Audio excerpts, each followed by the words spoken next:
আপনার হাতে থাকা প্রাইজ বন্ডটি যদি ছেঁড়া বা ফাটা হয় অথবা তাতে কালির দাগ লেগে যায়, তাতে চিন্তার কিছু নেই। বাংলাদেশ ব্যাংক যখন কোনো প্রাইজ বন্ডের বিপরীতে পুরস্কার প্রদান করে, তখন তারা কিছু নির্দিষ্ট বিষয় ভালোভাবে পরীক্ষা করে দেখে। প্রথমত, প্রাইজ বন্ডের নাম্বার ও সিরিজ বিজয়ী লিস্টে আছে কিনা তা পরীক্ষা করে দেখা হয়। এটি সবচেয়ে গুরুত্বপূর্ণ ধাপ। দ্বিতীয়ত, প্রাইজ বন্ডটি ড্র অনুষ্ঠিত হওয়ার কমপক্ষে 2 মাস আগে কেনা হয়েছে কিনা তা নিশ্চিত করা হয়। বাংলাদেশ ব্যাংক প্রাইজ বন্ড বিক্রয়ের সময় একটি সিল ব্যবহার করেন।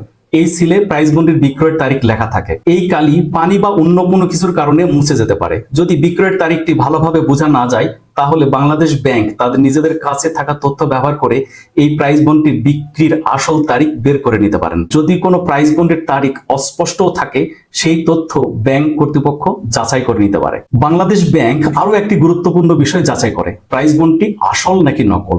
যদিও এখন পর্যন্ত কোনো নকল প্রাইজ বন্ডের খবর পাওয়া যায় নাই, তবুও এই প্রক্রিয়াটি সম্পন্ন করা হয়। এটি একটি নিরাপত্তা ব্যবস্থা যা প্রাইজ বন্ডের বিশ্বাসযোগ্যতা বজায় রাখতে সাহায্য করে। তাই আপনার কাছে যদি ছেঁড়া ফাটা বা কালির দাগযুক্ত প্রাইজ বন্ড থাকে, সেগুলো নকল বলে বিবেচিত হবে না, কারণ এই ধরনের বাহ্যিক পরিবর্তনগুলো প্রাইজ বন্ডের বৈধতাকে প্রভাবিত করে না। মূল বিষয় হলো প্রাইজ বন্ডের নাম্বার পরিষ্কার থাকা এবং এটি বাংলাদেশ ব্যাংক কর্তৃক ইস্যু করা হয়েছে কিনা।